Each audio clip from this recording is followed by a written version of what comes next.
Imaginary Landscape Number 1. Imaginary Landscape Number 1 is a composition for records of constant and variable frequency, large Chinese cymbal and string piano by American composer John Cage, and the first in the series of imaginary landscapes. It was composed in 1939. Composition. John Cage wrote this composition while he was living in Seattle, earning money by making music for dancers, such as music for an aquatic ballet. Having studied for some time with Arnold Schoenberg in the past drew him closer to serial organization into his studies regarding temporal structure. In Seattle, he had the chance to experiment with the different possibilities of the prepared piano, which allowed him to create new percussive sonorities without having to use several instruments and performers. At this time, Henry Cowell, a pioneer in advanced avant-garde techniques for the piano such as plucking the strings from the inside, using clusters, etc., was his mentor. However, even though percussion was fairly established in the 30s, ionization, considered a historical breakthrough work, was composed in 1930. Electric equipment used in musical performance was rare and largely unexplored. Cage was working in a radio studio when he started working on this piece, which was meant to be a short piece of music as part of the accompaniment to a performance of Jean Cocteau's Les Maris de la Tour Eiffel.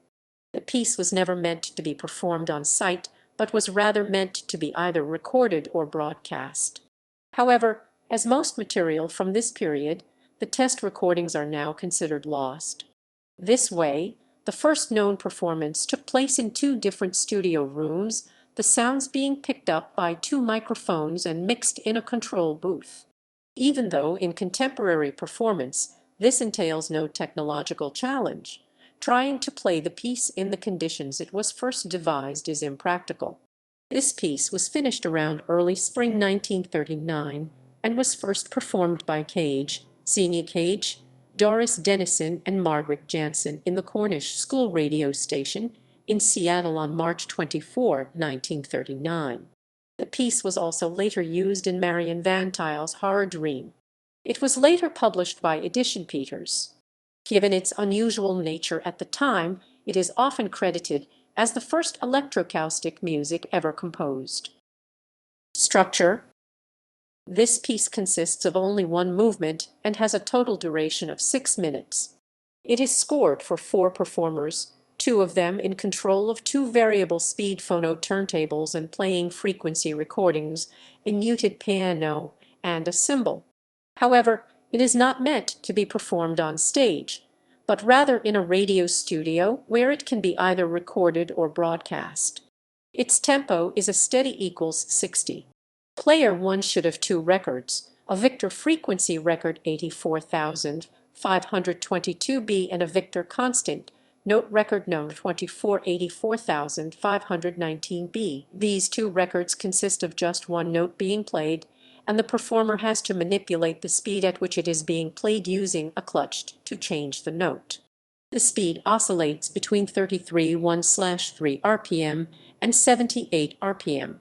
Rhythms were initially planned to be played by raising and lowering the needle, which caused undesired sounds. Player 2 was meant to have only one record, a Victor frequency record 84,522A oscillating between 33.1/3 RPM and 78 RPM. Player 3 was meant to be a percussionist to play the large Chinese cymbal. Finally, Player 4 would play the piano in 2 ways, sweeping the bass strings with his hand with the gong beats indicated in the score and muting some strings with the palm of their hand. Recordings. The following is an incomplete list of recordings of Imaginary Landscape Number 1. The Maelstrom Percussion Ensemble recorded of the piece. The recording took place between May 28 and June 1, 1995, and was released by Het Hut. The Helios Quartet recorded the piece in 2001. The recording was released in January 2002 by Virgo Records. The Ensemble Musica Negativa made a performance in 2008, which was recorded and released by EMI Classics in 2008. The Italian ensemble Promptio recorded this piece in 2009. The recording was later released in 2012 by Stradivarius.